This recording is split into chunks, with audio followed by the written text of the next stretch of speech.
Assalamualaikum warahmatullahi wabarakatuh. Waalaikumsalam warahmatullahi wabarakatuh. Apa kabarnya semua? Alhamdulillah. Oke. Sebelum mulai pelajaran, tolong dirapikan kursinya, itu masih ada yang meja atau berhati. Dan sampah-sampah yang di bawah meja tolong diambil ya. Itu ada sampah. Teman-teman siapa itu tolong diambil.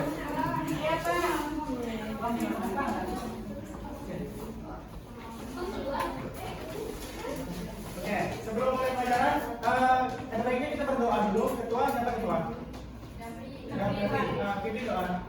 Berdoa mulai. Amin.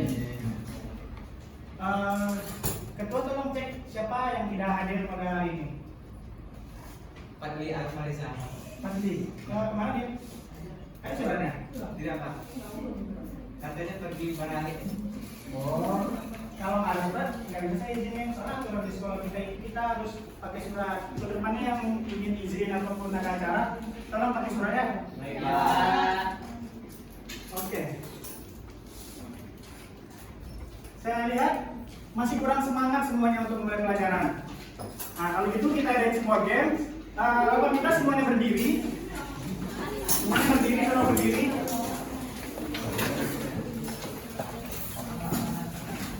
Ya, percepat. Semuanya berdiri.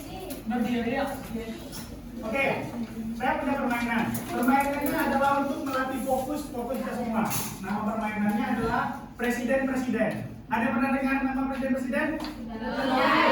Nah, kayak gitu. Oke, cara mainnya untuk pertama kali coba dari Hamdan hitung 1 sampai belakang. 1, 2, 3, 5, 6,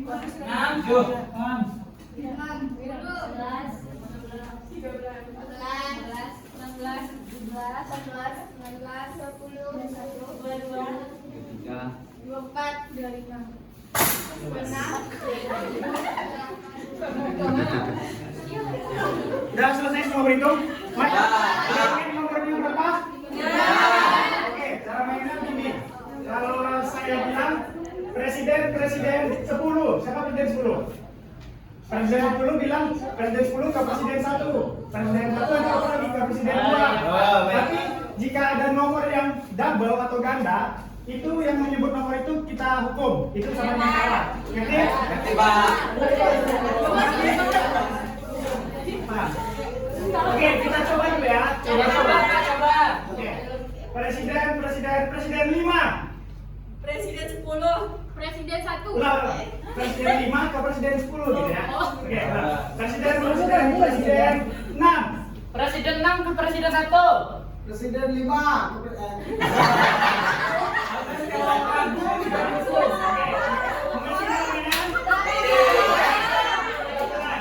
Kita cari pemenang 4 ya, orang yang salah ya. Oke. Presiden 15. Presiden 15 ke presiden 1. Presiden 1 ke presiden 15.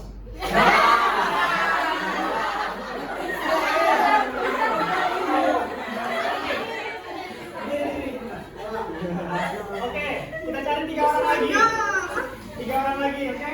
Baik Pak. Oke, kita ulang. Presiden 5. Presiden 5 ke presiden 6. Presiden 6 ke presiden 17. Presiden 17 ke presiden 15. Presiden 15 ke presiden 18. Presiden 18 ke presiden 9. Presiden 9 ke presiden 2. Presiden 2 ke presiden 10. Presiden 10 ke presiden 20. Ke presiden 20 ke presiden. Oke,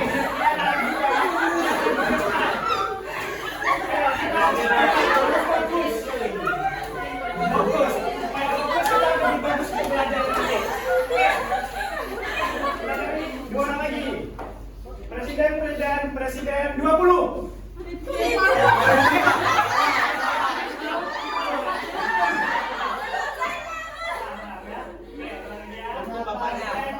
Presiden 6. Presiden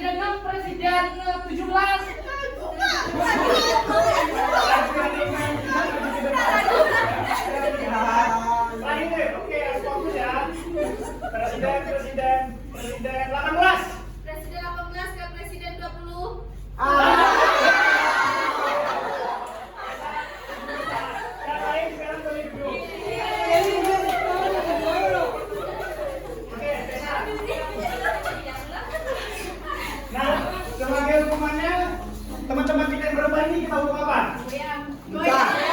Yang bisa goyang. Iya. Pak, Berempat. Rizal yang nyanyi yang tiga. Rizal. Ya. Oke, boleh? Oke, udah Rizal. Lagu apa, Pak? Terserah, asal yang sopan ya. Pak, goyang ini bebas, Pak.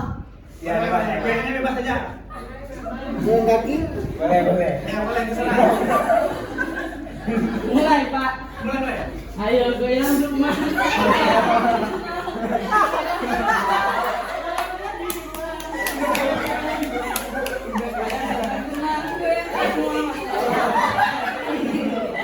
Ya, Pak.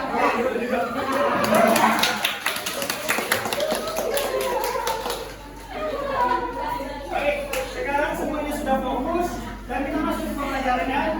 Pertama, kita akan kembali ke pelajaran minggu lalu yaitu tentang hakikat teks laporan hasil observasi. Ada yang masih ingat apa itu teks LHO? Coba Raffi. Teks yang mengungkapkan fakta-fakta yang benar-benar terjadi. Benar, teks LHO itu adalah teks yang berisi fakta-fakta di mana kita melakukan observasi ke lapangan bertujuan untuk memberikan informasi secara terstruktur. Ada lagi yang ingin meminta pendapatnya secara pribadi menurut bahasa dan pandangannya tersendiri terhadap teks LHO. Siapa yang berani? Coba Nia di belakang. Menurut pandangannya sendiri secara kreatif, bagaimana Nia membahasakan teks LHO yang telah kita pelajari minggu lalu? Menurut saya Gak bisa hukum. teks LHO itu laporan hasil observasi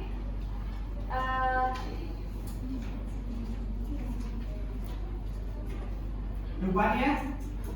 Lupa. Kalau gitu sebelahnya. Yang sebelahnya. Coba. hasil observasi sebuah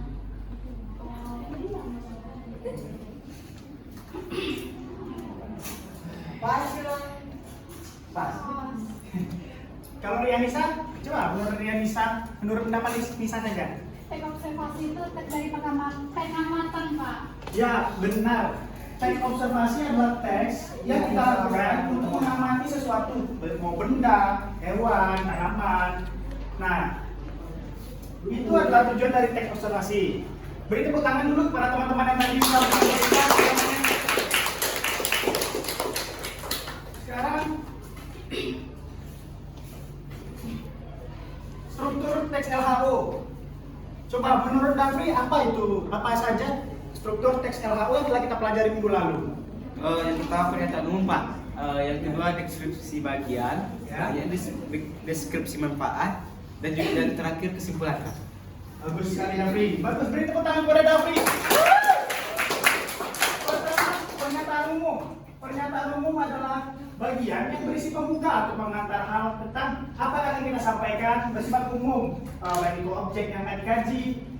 Lalu deskripsi bagian. Deskripsi bagian itu berisi penjelasan detail mengenai objek atau pembagian dari objek. Lalu deskripsi manfaat adalah bagian yang menjelaskan manfaat objek observasi baik bagi manusia maupun secara umum di masyarakat. Lalu kesimpulan. Kesimpulan itu penutup atau inti dari teks LHO yang telah kita buat. Nah, saya rasa untuk kembali ke materi minggu lalu sudah cukup. Sekarang kita akan masuk ke materi pada hari ini yaitu mencari makna tersurat dan tersirat dalam teks LHO. Nah, makna tersirat atau tersurat itu adalah makna yang terdapat di dalam sebuah teks LHO, di mana makna tersurat adalah makna yang dituliskan langsung oleh penulis, dan sedangkan makna tersirat adalah makna yang disampaikan secara tersembunyi atau kita perlu penelaahan lebih lanjut untuk mencari makna tersirat yang terdapat dalam teks LHO. Sekarang Bapak akan tayangkan contoh teks LHO dulu. Tolong disimak ya. Baiklah.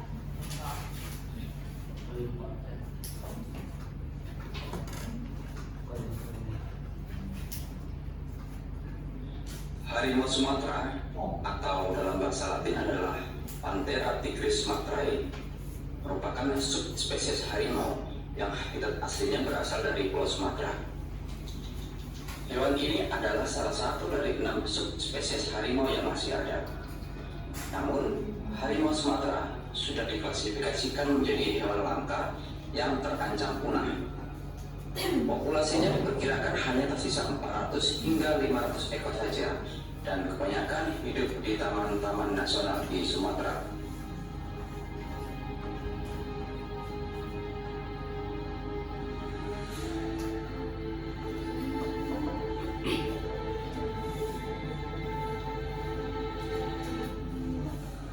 Harimau ini memiliki tubuh yang cukup panjang, sementara tinggi badannya tidak sepadan dengan panjang tersebut. Harimau Sumatera adalah hewan berkaki 4 dan memiliki ekor yang panjang.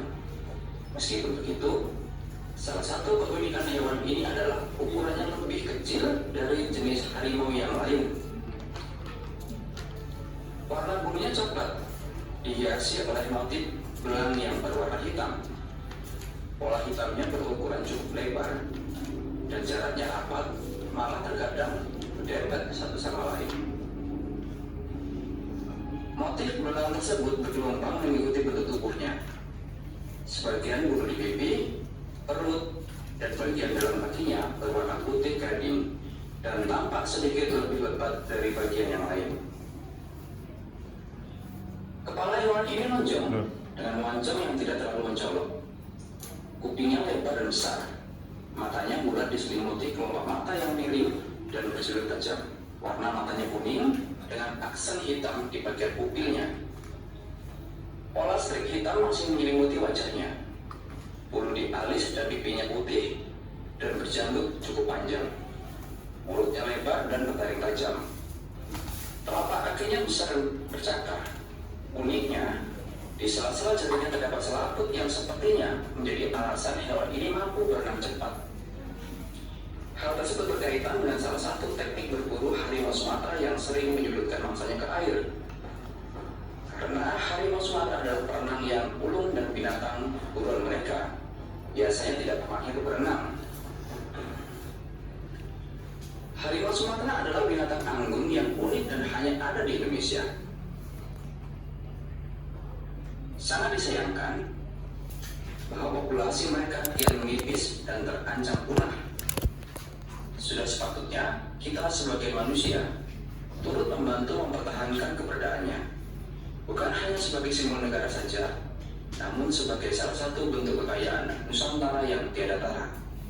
Oke, ini adalah video yang saya gunakan sebagai contoh untuk mencari makna tersurat dan tersirat yang nanti akan saya berikan sebagai tugas. Nah, di dalam teks harimau ini, makna tersurat yang dapat kita ambil adalah bahwa harimau Sumatera adalah hewan khas Indonesia di mana populasinya sudah terancam punah. Nah, sedangkan makna tersuratnya yang ini disampaikan membuat video untuk kita semua adalah supaya kita semua sadar dan menciptakan suatu inovasi di mana kita bisa melestarikan harimau Sumatera supaya populasinya tidak terancam punah. Nah, itu adalah makna tersirat dan tersuratnya. Lalu video kedua, sebelum saya tayangkan video yang kedua, nanti di akhir setelah video sudah ditayangkan, saya minta kepada anda semua mencari makna tersirat dan tersuratnya secara pribadi. Nanti saya akan tanya satu persatu, dan jika dia bisa menjawab, akan saya berikan nilai tambahan. Oke?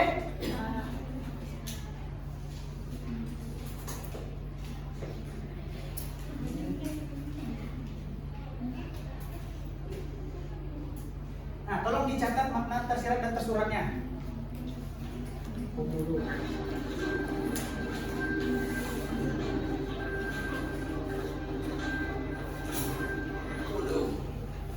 Tahukah Anda?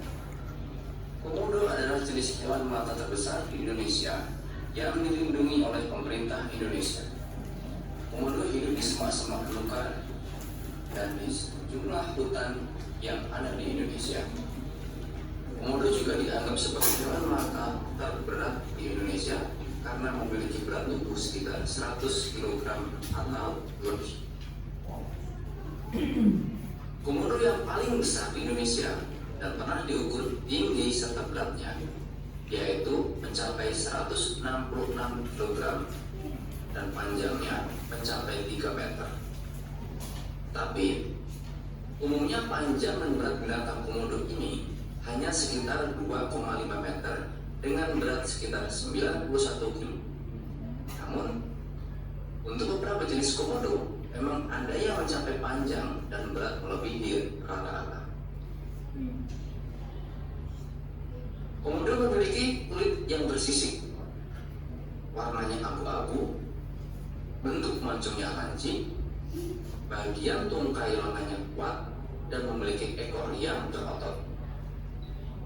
Untuk mendeteksi keberadaan mangsanya, yaitu bangkai binatang, komodo menggunakan indera penciumannya yang cukup kuat. Walaupun jaraknya beberapa meter di depan, namun ia sudah dapat menciumnya. Selain itu, komodo juga bisa memangsa binatang melata lainnya seperti jenis-jenis binatang mamalia yang berukuran besar. Hampir di semua bagian gigi komodo tertutup oleh gusi sehingga bagian giginya tidak terlihat. Uniknya, saat ia sedang makan dan mengunyah, gusinya akan berdarah. Karena hal itu menjadi media yang ideal untuk berkembangnya bakteri yang berbahaya. Bakteri yang hidup di dalam mulut komodo tersebut akan menyebabkan darah korban yang ia pikir keracunan. Komodo akan menggigit mangsanya tersebut sampai membuntutinya agar mangsanya lemas dan tidak bisa pergi. Pak Darisan. Binatang ini boleh dibilang hewan yang menyeramkan. Anda tenang ya, kalau mesti pakai videonya. Yang indah. Dan di belakang jangan cerita, saya tanya tidak tahu loh. Komodo merupakan satu di antara satwa nasional yang harus dipertahankan sebagai salah satu bukti nyata kekayaan.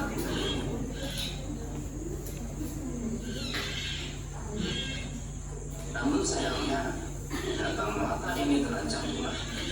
Hal ini disebabkan oleh para pemburu binatang yang tidak bertanggung jawab sehingga habitatnya menjadi rusak. Oke, dari video yang telah ditayangkan tadi, saya akan tanya makna tersurat dan tersiratnya. Yang pertama, siapa yang ingin menyampaikan dulu sebelum ditunjuk? Siapa yang tahu makna tersirat dan tersurat dalam teks komodo tadi? Dafri. Saya Pak, makna tersurat dari video teks tersebut adalah komodo adalah binatang ciri khas Indonesia. Dia adalah terbesar di dunia yang masih ada, yang keadaannya terancam punah. Makna tersurat adalah dari video tersebut kita tahu bahwa komodo adalah binatang langka. Dengan adanya video tersebut, kita harus berpikir bahwa komodo tersebut perlu kita lestarikan dan kita hindarkan dari perburuan liar, Pak. Bagus sekali. Beri aplaus kepada Dafri dulu. Nah, sebelum ke Dafri, makna dari teks komodo ini adalah komodo itu adalah hewan yang terancam punah. Dan makna tersiratnya itu bagaimana cara kita untuk melestarikan komodo supaya tetap ada dan tetap bisa dilihat oleh anak cucu kita kelak. Ada lagi yang ingin menyampaikan pendapatnya? Pak Elvi, dipersilakan. Makna tersuratnya menceritakan tentang habitat komodo, Pak. Makna tersiratnya itu menyadarkan kita supaya melestarikan hewan karena dia sudah langka. Bagus sekali Elvi. Tepuk tangan dulu pada Elvi. Selanjutnya siapa lagi yang ingin menyampaikan? Kalau tidak saya tunjuk. Coba Dola. Dola, menurut Dola apa sih makna tersirat dan tersurat yang ada pada teks komodo yang sudah saya tayangkan tadi? Secara pribadi saja menurut bahasa Dola.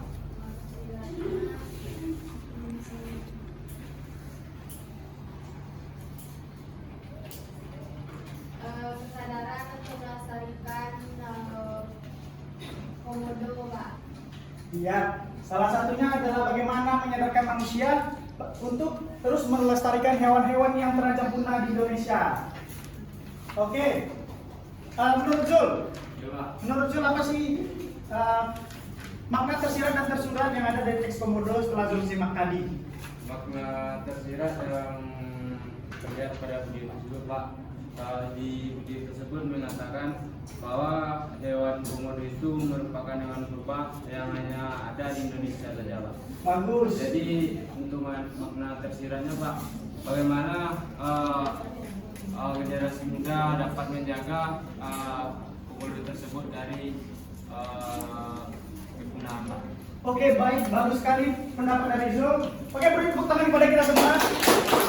Nah, untuk tugas selanjutnya, saya akan bentuk 3 kelompok besar. Yang pertama itu kelompok 1, bagi 3 baris ini kelompok 1, 3 baris ini kelompok 2, dan 3 baris ini kelompok 3. Masing-masing saya akan berikan teks. Nah, dari teks ini nanti saya minta kalian semua untuk menganalisis makna tersirat dan tersurat berkelompok, utarakan pendapatnya masing-masing dan tuliskan. Setelah semuanya selesai, saya akan minta semuanya perwakilan dari 3 kelompok untuk maju dan bacakan hasilnya. Mengerti semua? Kelompok 1, kelompok 2, kelompok 3. Saya beri waktu 15 menit untuk mengerjakan. Tolong dimanfaatkan waktunya sebaik mungkin ya, dan jangan ada yang ribut.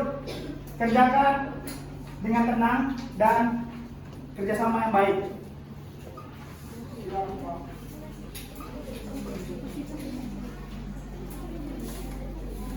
Diskusi komodo.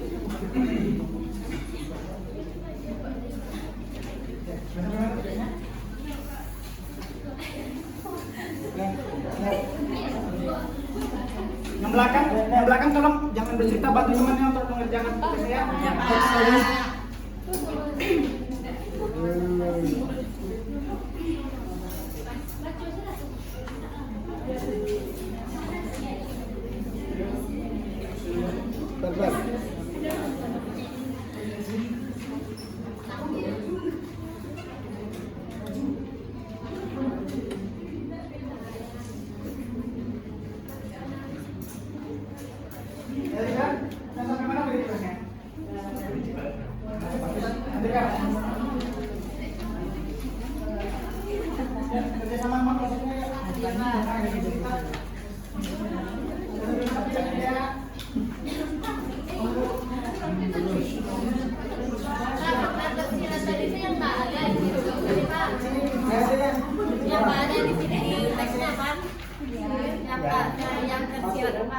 Ya, ini. Nanti cari ya. Ada di indeksnya semuanya, ada nih, tinggal dicari aja. Kelompok 1 sampai mana tugasnya? Berapa ya? Oke, waktunya tersisa 5 menit.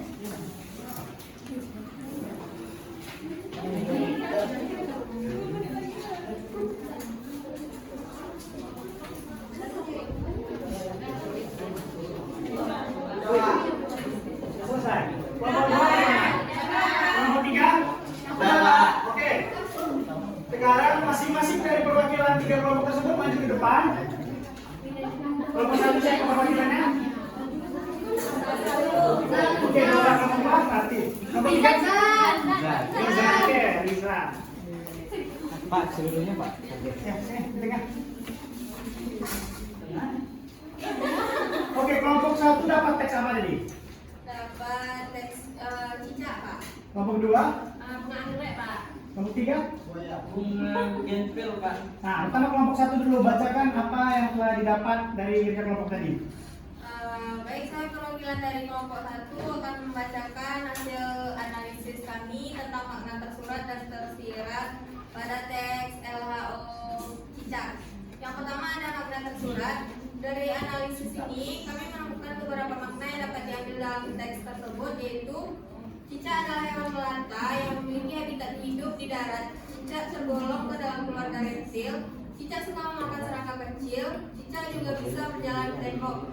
Saat cicak terancam oleh predatornya, cicak akan memutuskan ekornya sebagai bentuk pertahanan diri. Cicak berkembang biak dengan cara bertelur atau ovipar.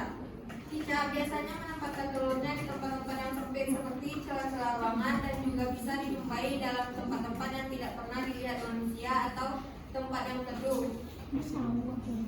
Cicak terbagi 2 jenis, yaitu cicak kayu dan cicak gula. Berikutnya ada makna tersirat. Makna tersirat yang terdapat pada teks LHO cicak yaitu yang pertama, cicak adalah hewan yang unik karena bisa menempel pada tembok vertikal karena pada kaki cicak terdapat ratusan ribu hingga jutaan bulu halus berukuran mikro yang disebut dengan seta. Seta berada di telapak kaki cicak yang membuat cicak dapat menempel dan merayap di berbagai permukaan bahkan kaca. Yang berikutnya, pada saat cicak memutus ekornya, cicak tidak merasakan sakit saat memutuskan ekor, akan tetapi cicak memerlukan banyak tenaga dan nutrisi untuk menumbuhkan kembali ekornya. Oke, sudah. Pertanyaan kelompok 2. Coba kelompok 2. Baik, saya akan membacakan atau diskusikannya tentang bunga anggrek, yaitu tentang makna tersirat dan makna tersurat. Makna tersurat dari teks bunga anggrek itu, meskipun anggrek adalah tanaman hias yang indah, anggrek adalah tumbuhan benalu yang tumbuh membutuhkan inang. Yang kedua, anggrek memiliki dua jenis, yaitu Vanda tricolor, Vanda hockeriana. Yang ketiga, cara atau sifat hidup bunga anggrek terbagi menjadi 3, yaitu anggrek terrestris, anggrek semi-epitis, dan anggrek epitis. Yang keempat itu, bunga anggrek juga bisa dikelola menjadi minyak untuk parfum atau untuk rambut. Makna tersirat yaitu yang pertama, anggrek memiliki nama Latin Orchidacea. Yang kedua, anggrek bulan atau Puspa pesona adalah salah satu bunga nasional Indonesia. Yang ketiga, anggrek merupakan tanaman prasejarah karena sudah hidup 200 tahun yang lalu. Mungkin hanya itu hasil diskusi kami. Terima kasih. Assalamualaikum warahmatullahi wabarakatuh. Mari kan kelompok 3 dibacakan kelompok 3. Baik, kami dari kelompok 3 akan mempresentasikan hasil diskusi kami, yaitu tentang teks LHO Bougainville, yaitu makna tersurat dan tersiratnya. Makna tersurat dari teks LHO. Nah, yang di ujung sana tolong diperhatikan teman yang sedang membacakan ya. Ya, nanti bisa Yaitu tentang teks LHO Bougainville. Makna tersuratnya ada 4 yang didapatkan. Yang pertama ada Bougainville memiliki nama lain bunga kertas karena teksturnya yang mudah robek seperti kertas. Yang kedua, bunga Bougainville adalah bunga yang berasal dari Amerika Selatan. Yang ketiga, bunga ini penyebarannya sangat banyak di Indonesia karena iklimnya yang cocok bagi bunga ini untuk berkembang. Dan yang terakhir, perawatan bunga sangat gampang sehingga banyak masyarakat Indonesia memilih untuk merawat bunga ini. Selanjutnya, makna tersiratnya dari teks LHO anggrek. Yang pertama, nama ilmiahnya adalah Bougainvillea yang merupakan nama seorang prajurit Angkatan Laut Prancis, Sir Louis Anton de Bougainville. Yang kedua, tanaman ini bisa dijadikan bahan untuk wewangian, dipakai untuk menghias rambut, dan dipakai juga untuk bunga tabur pas pemakaman orang meninggal. Yang ketiga, faktanya bunga Bougainville tergolong ke dalam tanaman merambat. Baik, hanya itu hasil presentasi dari kelompok kami. Assalamualaikum warahmatullahi wabarakatuh. Tugasnya cukup sih. Kalian semua boleh dulu. Beri aplaus kepada teman-teman yang sudah tampil. Nah, dengan tampilan 3 orang tadi, maka pelajaran kita hari ini sudah berakhir. Tetapi sebelum kita menutup pelajaran, ada baiknya kita membahas apa sih manfaat kita mempelajari teks LHO. Nah, dengan mempelajari teks LHO, kita bisa mencari tahu info-info tentang tempat, hewan, tumbuhan, dan apa saja keunikan dari hewan, tempat, ataupun tanaman tersebut.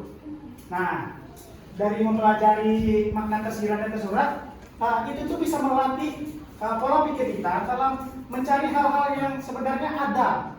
Nah, seperti makna tersirat. Makna tersirat itu kan dia tersembunyi. Kita harus menggunakan pemikiran kita secara kritis supaya bisa menemukan makna tersirat. Sedangkan makna tersurat, kita harus fokus membaca teks LHO tersebut supaya kita menemukan apa saja makna yang terdapat dalam teks LHO.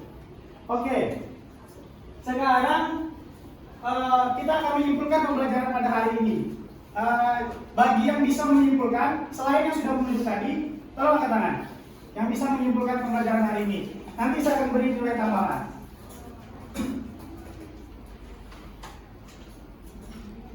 Tidak ada yang bisa? Coba saya tunjuk satu orang ya. Kepada Nur, coba Nur. Menurut Nur apa sih kesimpulan pelajaran pada hari ini? Dan yang sudah disimak menurut bahasa pribadi saja, secara kritis dan kreatif. Dia orang Jawa, Pak. Menurut pendapat Nur aja.